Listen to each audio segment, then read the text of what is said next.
Many people dream of becoming a president. They think about power, big offices, and fancy dinners.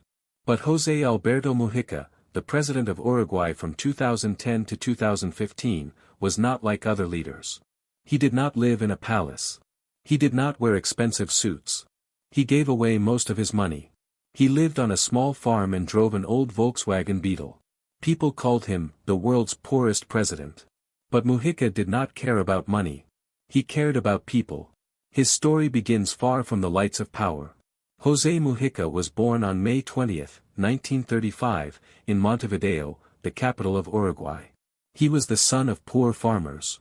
His father died when he was very young, and his mother raised him with a strong sense of honesty and work. As a boy, Mujica loved nature, horses, and the open fields. He was quiet, thoughtful, and brave. No one imagined this boy would one day lead a country. When Mujica became a young man, he started to see problems in his country. Rich people had too much. Poor people had too little. The government was slow and unfair. So, Mujica joined a group called the Tupamaros. They were not like normal politicians. They believed in action. Sometimes, they robbed banks or stole food to give to poor families. They wanted change, and they wanted it fast. Mujica was not afraid. He took risks. He fought with passion. But fighting against power has a price. One day, the police caught Mujica. He was shot 6 times and almost died.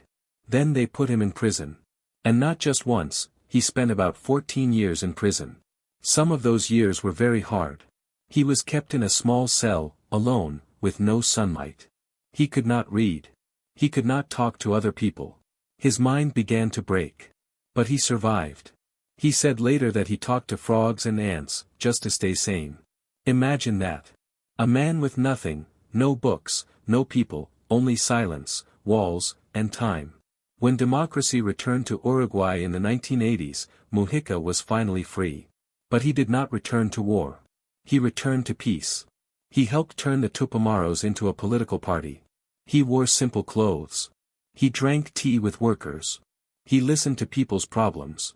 Slowly, step by step, he rose in politics. First, he became a congressman. Then a senator. Then a minister of agriculture. And finally, in 2010, José Mujica became the president of Uruguay. But he did not change who he was. As president, he lived in his old farmhouse, with his wife Lucia and their 3-legged dog.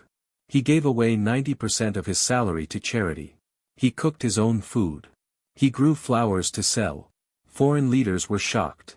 They came to his small home and sat in his kitchen. Mujica would serve them yerba mate and talk about life. He said, "I'm not poor. Poor is the person who always wants more." His speeches were short but deep. He spoke about love, time, and freedom. At the United Nations, he surprised the world. Instead of talking about politics, he talked about how people are killing the planet. He said we are not born to spend our lives shopping and working. He said we must live simple and think deeply. People around the world listened. They shared his words online. They called him wise, like a philosopher. During his time as president, Mujica made some big changes. He supported free healthcare and education.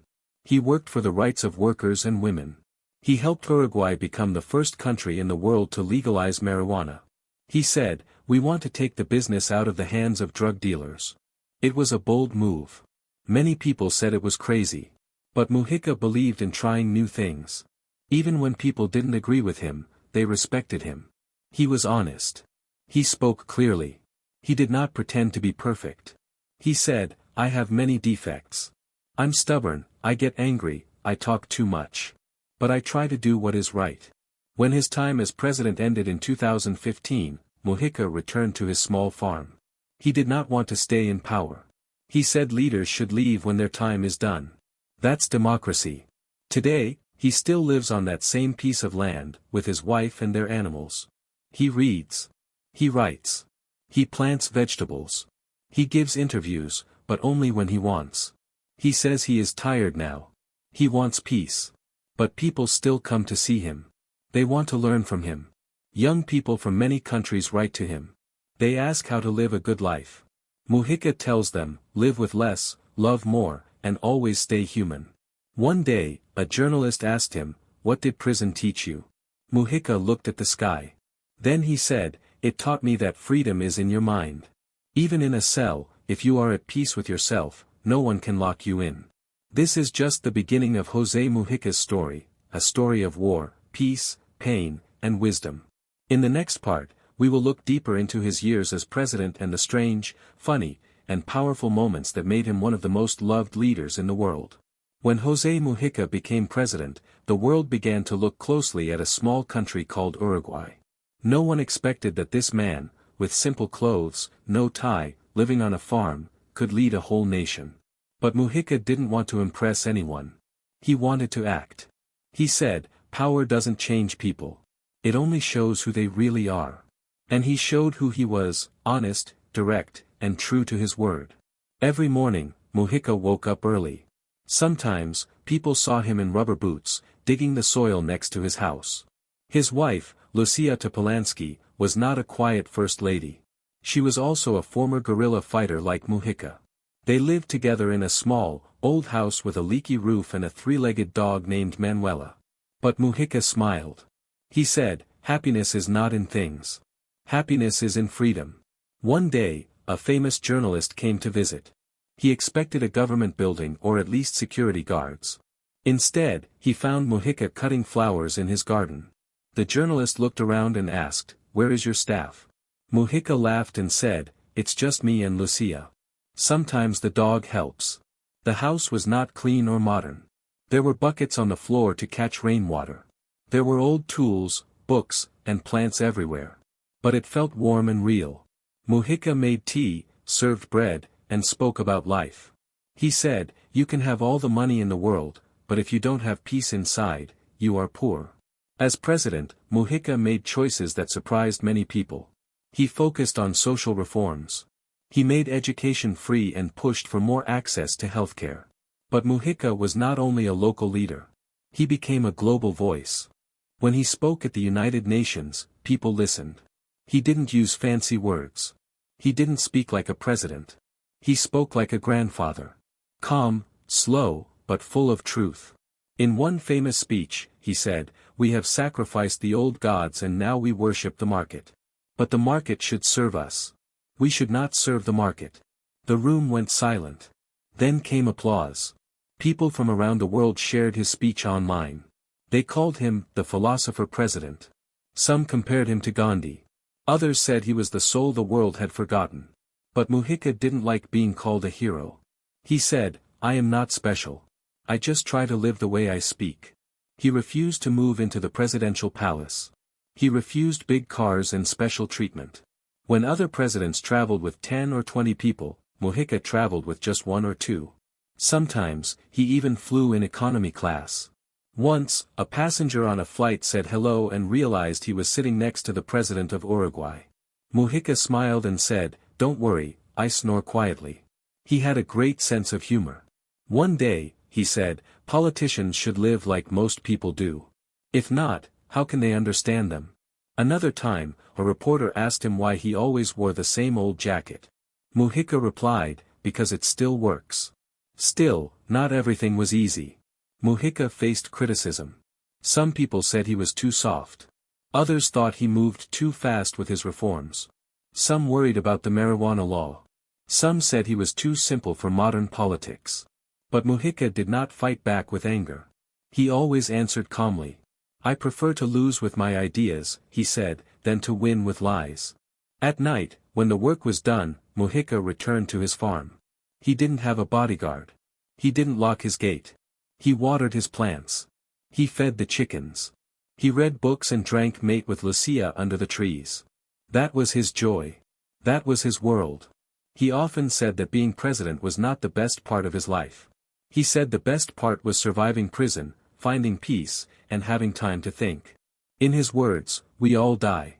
The only thing we can do is live in a way that makes death less painful." His life, both simple and deep, made people around the world ask themselves, what really matters? What is success? Is it money? Power? Or is it being free from fear, from greed, from hate? Mujica never gave long answers. He just said, "Live light. Don't carry too many things. Because one day, you have to leave everything behind. The story of José Mujica is not just about politics. It is about how a man who lost everything found meaning, and how someone who had no power for so long used power with kindness when he finally had it. In the next part, we will explore how Mujica shaped Uruguay's future, and the strange and beautiful moments that followed him after he left office. When José Mujica left the office of president in 2015, there was no big ceremony. There were no gold medals, no long speeches. He just said goodbye, gave the keys to the next president, and went home. His home was the same old farm, with the same broken roof, the same chickens, and the same dog waiting at the door. Most former presidents write books, give speeches, and travel the world. Mujica did something different. He picked up a shovel and started working in his garden. He was almost 80 years old, but he said, "I feel more alive in the soil than in a big office." Still, people did not forget him. In fact, more people than ever wanted to hear what he had to say. Journalists, filmmakers, and students came from all over the world. They wanted to understand this strange, wise man. They wanted to hear about his years in prison, about power and politics, about how to live simply in a world that keeps asking for more. One of the most touching moments came in 2016. A group of Japanese students visited his farm. They came with gifts and many questions. Mujica welcomed them with tea and cookies. He showed them his garden and told them stories about his life. One student asked, "What is the meaning of life?" Mujica smiled and said, "To love someone. To take care of something. To leave the world a little better than you found it." People often asked him if he missed being president. He always answered the same way, "No. I was never looking for power. I was looking for peace." He said that power was like a drug. It made people lose their minds. He believed that true leaders must stay close to the people and live like them. But Mujica was still a senator after leaving the presidency.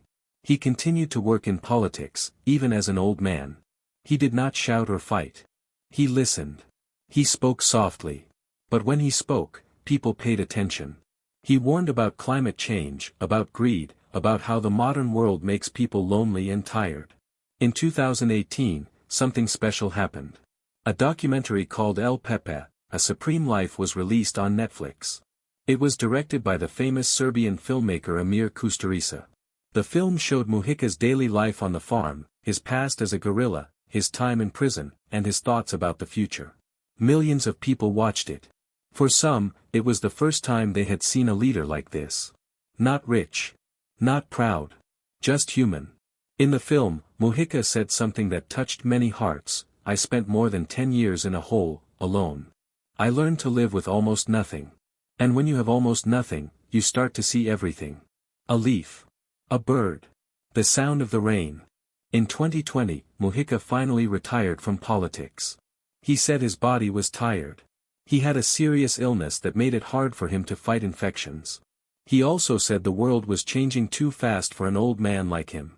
He wanted to leave space for younger people. But even in retirement, Mujica did not disappear. He wrote articles. He gave small interviews. Sometimes, he sat outside his house and talked to strangers who came by. He still lived with Lucia, his wife and partner in life. She called him Pepe, the name his friends used. Together, they kept the farm going. They laughed. They argued. They remembered.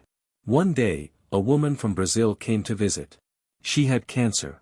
She said her dream was to meet Mujica before she died. Mujica did not give her a speech. He gave her a flower. He said, "Thank you for bringing light to this day." The woman cried. Mujica held her hand and said, "We are all just passing through. But love stays." People often ask, why do so many love José Mujica? He never built a great wall.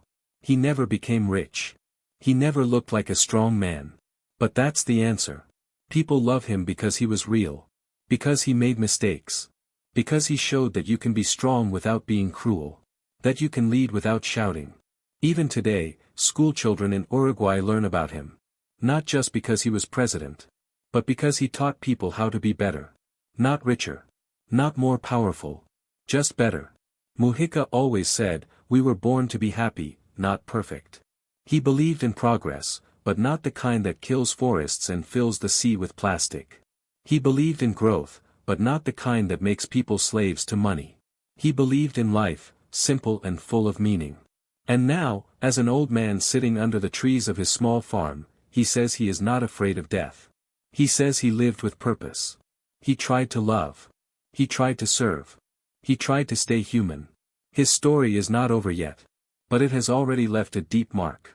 In the next and final part, we will look at how his ideas continue to inspire people, and the lessons we can carry with us from the life of José Mujica, the humble rebel who became a symbol of hope.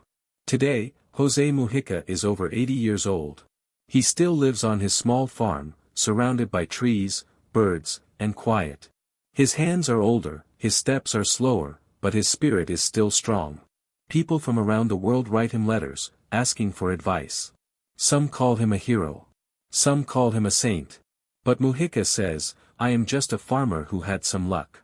His words continue to travel far. Young people listen to his speeches and feel hope. In a world full of noise, lies, and pressure, Mujica's voice is calm and real.